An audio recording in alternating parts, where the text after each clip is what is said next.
अरे वाह, आज तो बहुत जल्दी उठ गई तुम राधा।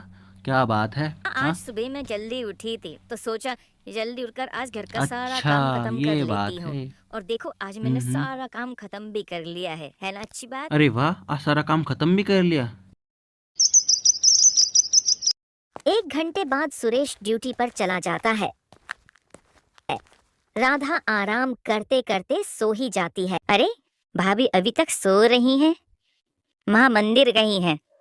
ऐसा कुछ करना चाहिए जिससे आज भाभी को डांट पड़े, मजा आएगा। फिर नेहा अपनी माँ के कमरे में जाती है और 10,000 रुपए निकाल लेती है। 10,000 ही काफी है भाभी को डांट पड़वाने के लिए। आज तो मजा आएगा बहुत ज्यादा। अब ये 10,000 रुपए जाकर भाभी की अलमारी में रख देती हूँ। फिर माँ को बताऊंगी कि माँ, तुम्हारे कमरे की सफाई करने के साथ साथ भाभी ने तुम्हारी अलमारी की सफाई कर दी। सविता देवी मंदिर से आ जाती है। आज जब भाभी आपके कमरे की सफाई कर रही थी तब भाभी ने आपकी अलमारी में से 10,000 रुपए हाय निकाल। दैया, क्या सच में? कैसी बहू है मेरी, उसे जरा सा भी डर नहीं लगा मेरा। उसने मेरी अलमारी में से पैसे निकाल लिए, उसकी इतनी देखो हिम्मत। भाभी की कितनी हिम्मत बढ़ रही है। जी माँ जी, बोलिए, आपने बुलाया? ये मैं क्या सुन रही हूँ? तुमने मेरी अलमारी में से पैसे निकाले हैं? हाँ माँ, मैंने सच में देखा है। माँ जी, ये आप क्या कह रही हैं? माँ, आपको भाभी की अलमारी चेक कर लेनी चाहिए। फिर सविता देवी नेहा और राधा राधा के कमरे में जाती है। माँ देखो, ये रहे पैसे।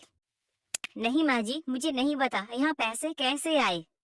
अच्छा, तो ये पैसे यहाँ अपना आप चल के आ गए? हाँ। फिर सविता देवी राधा को बहुत बुरा भला कहती है।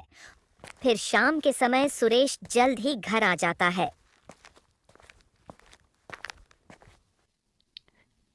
अच्छा हुआ बेटी तूने मुझे आज बता दिया, वरना तो वो ऐसे ही मेरी अलमारी में से पैसे। माँ नमस्ते। बेटा नमस्ते। आओ आओ, बैठो। और बताओ, सब ठीक ही है ना?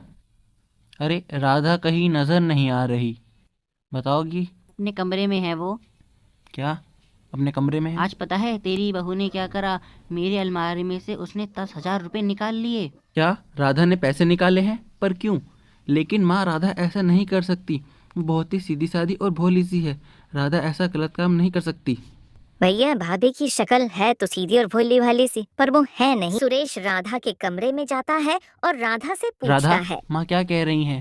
तुमने उनके अलमारी से पैसे निकाले हैं? नहीं, मैंने ऐसा कुछ नहीं किया, मेरा भरोसा कीजिए।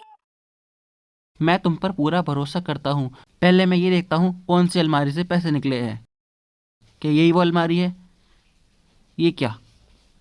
पर माँ और नेहा ही बोल रही हैं कि पैसे तुमने निकाले हैं, और अब क्या सच है क्या झूठ, वो तब नीचे जाके ही पता चलेगा। सुरेश राधा को नीचे लाता है।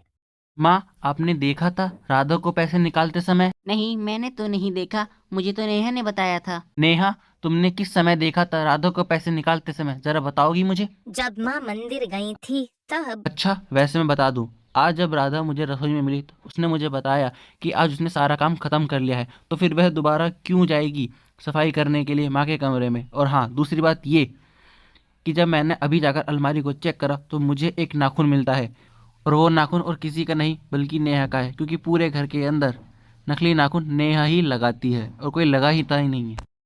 इसलिए माँ, पैसे राधा ने नहीं, नेहा ने निकाले हैं। अब बाकी की बात नेहा बताएगी कि उसने पैसे क्यों निकाले हैं और उसकी अलमारी में क्यों रखे। नेहा, ऐसा क्यों किया? तो आज जब मैंने भाभी को बहुत देर तक सोते हुए देखा तो फिर मैंने सोचा कि भाभी को डांट पड़वानी चाहिए, तो इसलिए मैंने ये सब किया। बेटी मुझे माफ कर देना, मैंने कुछ जाने ही तुम पर शक करा।